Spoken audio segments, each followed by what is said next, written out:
39 2009 को डिसलाइक किया, लाइक कीजिए। फिल्म की शुरुआत एक बच्ची को दिखाने से हुई। वो जब सोने गई तो उसके मोम डैड दरवाजे पर खड़े होकर उस पर नजर रख रही थी कि सोई है या नहीं। बच्ची जाग रही थी और उसे पता था कि मेरे मोम डैड मुझे देख रहे हैं। इसके बाद में एक लड़की एमिली दिखाई जाती है जो एक सोशल वर्कर है और अकेले ही रहती है। सोशल वर्कर ऐसे वर्कर्स होती है जो लोगों की मदद करती है उन मसाइल में जो लोगों को रोजमर्रा जिंदगी में पेश आते हैं। इनमें दिमाग, जिस्मानी, हर तरह के मसले शामिल हैं। और अब से हम एमिली को मैं देखकर बुलाने वाली है, यानी कि एमिली अब से मैं हूँ। इस वक्त एमिली यानी कि मैं कुछ केसेस पर काम कर रही हूँ। मेरा टॉपिक बच्चों के बारे में है। बच्चे जो अजीब बर्ताव करते हैं और घरों में उनके साथ जो बुरा सलूक किया जाता है, मैं इस तरह के केसेस पर काम करती हूँ। उन माँ बाप के खिलाफ कार्रवाई करके बच्चों की मदद करती हूँ। इस वक्त भी मैं एक बच्ची और उसके माँ बाप से उसके बुरे बर्ताव पर बात कर रही थी। अब मुझे यहाँ एक नया केस दिया गया जो मेरा 39 केस था। ये केस एक 10 साल की छोटी बच्ची के बारे में था जिसका नाम लिलित है। वो दिन ब दिन पढ़ाई में भी कमजोर होती जा रही थी और हमेशा अपने माँ बाप के सामने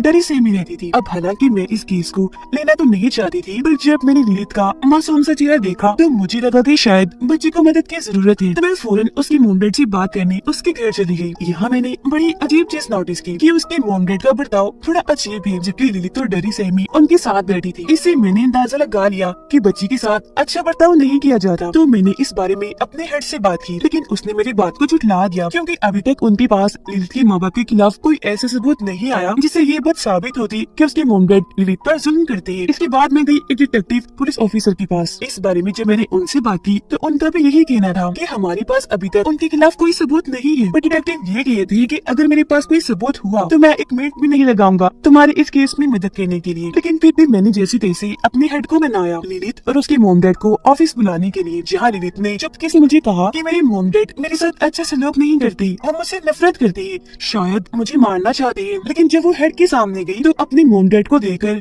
वो इस बात से मुकर जाती है। इस वजह से मुझे पक्का शक हो गया कि कुछ तो गलत है। पर मसला तो वही था, हमारे पास उसके मोम डैड के खिलाफ अभी तक कोई सबूत नहीं था। फिर अगले दिन मैं स्कूल गई लिलित से मिलने के लिए। मैंने उसे अपना नंबर दे दिया ताकि अगर कोई मसला हो तो वो डायरेक्ट मुझे फोन कर सके। अब क्योंकि मैं लिलित को लेकर बहुत परेशान थी, इसीलिए रात को मैंने अपने एक दोस्त को फोन किया जो दिमाग का डॉक्टर है। लेकिन उसने जब फोन नहीं उठाया तो मैंने उसके लिए एक मैसेज छोड़ दिया कि जब भी फ्री हो मुझे कॉल करना। थोड़ी देर बाद में फोन की घंटी बजी। मैंने इस सोच में फोन उठाया कि मेरे दोस्त का होगा, पर ये कॉल लिलित की थी जो बता रही थी कि मेरी मॉम डैड मुझे मारने वाली है और मुझे बहुत नींद भी आ रही है, पता नहीं क्यों। जिसके बाद फोन कट गया। अब लिलित के मॉम डैड एक ओवन में उसे रखकर जलाकर मारने ही वाले थे कि तभी मैं और डिटेक्टिव वहाँ पहुँच गए। ये सब होने से हमने रोक लिया और इस तरह से लिलित की जान बच गई। अब उसके मॉम डैड को सीधा एक मेंटल हॉस्पिटल में भेज दिया जाता है क्योंकि जैसा उन्होंने अपनी बेटी के साथ किया कोई नॉर्मल इंसान नहीं कर सकता। जिससे साफ साहिब था कि उन्हें कोई दिमागी मसला है, उन्हें इलाज की जरूरत है। हालांकि वो बार बार मिन्नतें करती है कि एक बार हमारी बात सुन लो, आप लोग जो समझ रही है वैसा कुछ नहीं है। और लिलित के साथ ऐसा करने की एक वजह थी, पर उनकी बात कोई नहीं सुनता। अब क्योंकि लिलित अकेली रह गई थी तो उसे चिल्ड्रंस होम भेजने का फैसला किया जाता है, जहाँ बेघर और ऐसे बच्चों को रखा जाता है जिनका ख्याल रखने वाला कोई नहीं होता। पर लिलित ने यहाँ अपनी मीठी मीठी बातों से मुझे ये सोचने पर मजबूर कर दिया कि उसे किसी सहारे की जरूरत है और उसे ऐसी जगह पर रखना चाहिए जहाँ वो सुकून से रह सके, जो जगह उसके लिए महफूज हो। अब मैं ऐसे तो उसे अपने पास नहीं रख सकती थी, इसलिए मैंने अपने ग्रुप से बात की कि हाँ मैं उसे कुछ दिन के लिए अपने पास रख सकती हूँ जब तक कोई अच्छी फैमिली उसे गोद नहीं दे रही थी, जिस पर ग्रुप वाले मान गए। इसके बाद लिलित मेरे साथ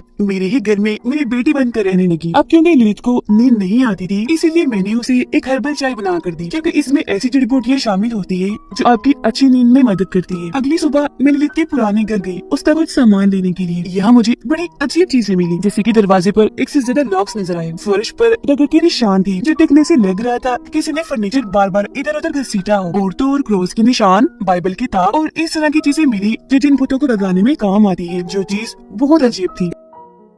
इस सबसे मुझे भी काफी हैरानी हुई, साथ ही मुझे लिलित पर भी शक हुआ, लेकिन फिर भी मैंने इस बात को नजरअंदाज कर दिया। अब लिलित को मेरे साथ रहे थे कुछ दिन ही हुए थे, पर जो लोग मुझसे जुड़े हुए थे इन्हें जिनको मैं जानती थी उन सबके साथ अजीबोगरीब हादसे होना शुरू हो गई थी। जैसे कि एक बच्चा जिसका केस लिलित से पहले ही मेरे पास आया था, वो बच्चा अचानक इतना अजीब हो गया कि उसने बड़ी बेरहमी से अपने माँ बाप को ही मार दिया जब वो सो रहे थे। और ये बच्चा वही था जिसके मॉम डैड से शुरू में मैंने बात की थी। अब छानबीन करने के बाद डिटेक्टिव ने मुझे बताया कि इस हादसे से पहले उस बच्चे को तुम्हारे घर से ही कॉल गई थी, जिसके बाद ही बच्चे ने अपने मॉम डैड को मार दिया। इस बारे में जब हमने लिलित से पूछा कि कहीं तुमने तो नहीं किया फोन, जिस पर वो साफ साफ मुंह कर गई। पर यहाँ हम जानते थे कि ये काम उसका ही है। इस वजह से मैंने लिलित की मीटिंग दिमागी डॉक्टर यानी अपने दोस्त से करवाई। पर इस मीटिंग के दौरान हम बड़ा ही अजीब सीन देखते हैं। अचानक ही लिलित का रवैया बदल गया। वो अजीब तरह से पूछने लगी, डॉक्टर आपका क्या डर है? मेरा डर कुछ नहीं सिवाय मेरे, यानी कि मैं खुद से ही डरती हूँ। अब शुरू से ही डॉक्टर यानी मेरे दोस्त को डरावनी चीजों से बहुत डर लगता था, तो उसकी ऐसे बर्ताव पर वो खौफजदा हो गया। बाद में उसने मुझे बताया कि मैंने आज तक किसी भी ऐसे बच्चे के साथ मीटिंग नहीं की जो इस तरह की अजीब बातें करता हो। हमारी बातों में लिलित का बर्ताव इतना अजीब था कि मुझे तो ये लगा जैसे वो मुझे डरा रही हो, धमका रही हो। इसीलिए मैं कल अपने एक और साथी को लाऊंगा और लिलित के केस पर गहराई से छानबीन करूंगा। अब इसी रात मेरे दोस्त के पास एक अनजान नंबर से फोन आया। कॉल उठाने पर आगे से अजीब तरह की आवाजें आ रही थी। साथ ही उसे ऐसा महसूस हो रहा था जैसे उसके पूरे जिस्म पर मक्खियां बैठी हूँ, जिससे वो काफी डर गया। उसका पाँव फिसल गया और सर जोर से कमोड से टकरा गया। उसकी गर्दन भी टूट गई और इस तरह से उसकी मौत हो जाती है। अब मुझे अंदाजा हो गया था कि लिलित की मॉम डैड पागल नहीं है और अब तो मुझे भी उसके साथ रहना खटक रहा था, क्योंकि मुझे वो बुरी लगने लगी थी। वजह यही थी कि मुझे पता चल गया था कि ये सारी मौतें लिलित की वजह से ही हो रही है। मैंने उसे मारना भी चाहा पर मैं नाकाम रही। तो इसी वजह से सारे मसले को सुलझाने के लिए मैं लिलित की मॉम डैड से मिलने गई मेंटल हॉस्पिटल। जहाँ उन्होंने मुझे ऐसी बातें बताई जो सुनकर मेरी तो होश ही उड़ गई। उसके डैड बताते हैं कि वो बेशक हमारी बेटी है, लेकिन एक डीमन,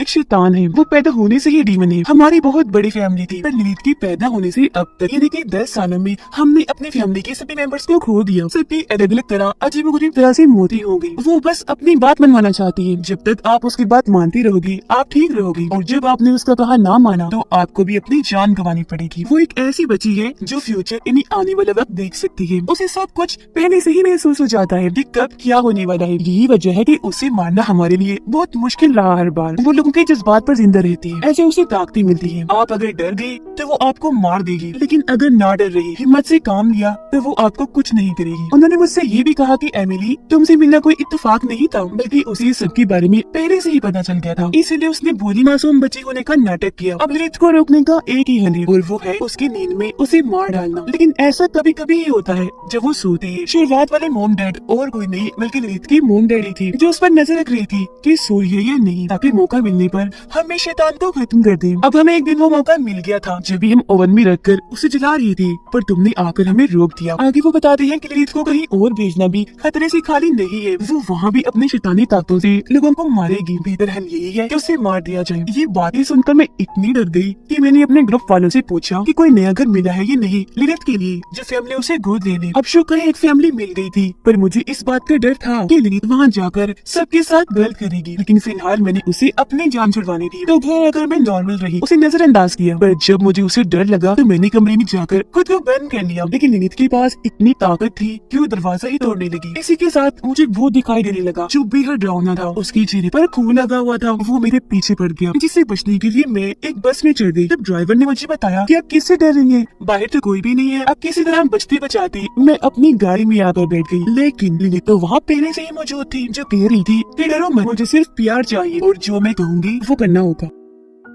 अब मैं उसकी मॉम डैड से मिलने आई थी। इस बात का उसे पता चल गया था, तो किसी तरह उसने उन दोनों को भी मरवा दिया। लिलित की मॉम को ऐसा एहसास हुआ जैसे वो जल रही है। वो इतना डर गई कि उनकी मौत हो जाती है। उसके डैड जब एक जगह बैठी थी तो उनके सामने एक आदमी बिल्कुल ऐसे ही खाना खा रहा था जैसे लिलित खाती है, और अगली ही पल बात भी बिल्कुल वैसे ही करने लगा जैसे वो करती थी। वो नहीं धमका रहा था, जिस बात से उसकी डैड इतना डर गई कि हड़बड़ी में फोक इन्हीं कांटा उनके चेहरे में घुस गया। उनका इतना खून बहा कि वही उनकी मौत हो गई। सारी सूरत हाल की वजह से मैं परेशान हो गई, इसलिए मैंने सब जाकर डिटेक्टिव को बताया, पर उन्होंने मेरी बात को झुठला दिया। उल्टा वो मुझे ये कहने लगे कि तुम भी ज़हनी मरीज बनती जा रही हो, तुम्हें भी दिमाग के डॉक्टर की जरूरत है। पर जब उन्होंने और छानबीन की तो उन्हें एक अजीब रिकॉर्डिंग मिली जो वो लाकर मुझे सुनाते हैं। अब रिकॉर्डिंग में एक अजीब सी आवाज थी जो बार बार बदल रही थी, मतलब कभी वो आदमी की आवाज बन रही थी तो कभी औरत की। ये वो इस रिकॉर्डिंग मेरे मोबाइल से लिलित ने मेरे डॉक्टर दोस्त को की थी, उसके मरने से थोड़ी देर पहले। यानी वही कॉल जो उठाते उसे महसूस हुआ जैसे मेरे पूरे जिस्म पर मक्खियां बैठी हूँ। ये सब जानकर डिटेक्टिव को यकीन हो गया कि इस सब के पीछे लिलित का हाथ है और अब वो पूरी तरह राजी हो गई मेरी मदद करने के लिए। वो घर लेकर मेरे घर आ ही रहे थे कि तभी इस बात की भनक लिलित को हो गई। अपने घर की तलाशी लेने पर मुझे पता चला कि मुझसे जुड़े सभी लोगों को लिलित इस तरह भी मार पा रही है क्योंकि उसने सबकी तस्वीरें अपने पास रखी हुई है। वैसे लिलित सभी लोगों के डरों को उनके खिलाफ इस्तेमाल करती थी, लेकिन जैसा कि मैं आपको बता चुकी हूँ कि अगर आप उसे नहीं डरे तो वो आपका कुछ बिगाड़ नहीं पाएगी। डिटेक्टिव जब गाड़ी में थी तो उन्हें ऐसा महसूस हुआ जैसे गाड़ी में कोई जंगली डॉग आ गया हो, वो मुझे मार रहा हो। इसलिए तंग आकर उन्होंने खुद को गोली मारकर अपनी जान ले ली। उनकी मौत की खबर सुनकर मुझे बहुत दुख हुआ, गुस्सा भी आया। मैं तो जैसे पागल हो गई, इसीलिए मैं लिलित पर बहुत चिल्लाई जिस बात से उसे भी गुस्सा आ गया। वो मुझसे अपनी असली यानी शैतानी आवाज में बात करने लगी। इस बात से मुझे बहुत डर लगा तो मैंने कमरे में जाकर खुद को बंद कर लिया। दरवाजे की आगे बहुत सारा सामान लगा दिया, पर जाहिर है लिलित इतनी ताकतवर थी कि दरवाजा तोड़कर वो अंदर आ गई। उसने मुझे कोई नुकसान नहीं पहुंचाया, बल्कि वो मुझे इस बात पर राजी कर लेती है कि आइंदा की बात मैं आपके साथ इसी घर में रहूंगी, वो भी बड़ी आराम से, सुकून से। लेकिन क्योंकि उस शैतान का मैंने कैसे भी करके खात्मा करना था तो मैंने प्लान बनाया। मैंने हर्बल चाय में नींद की गोलियां मिलाकर उसे पिला दी ताकि वो सो सके, और जब वो सोई तो मैंने अपना काम कर दिया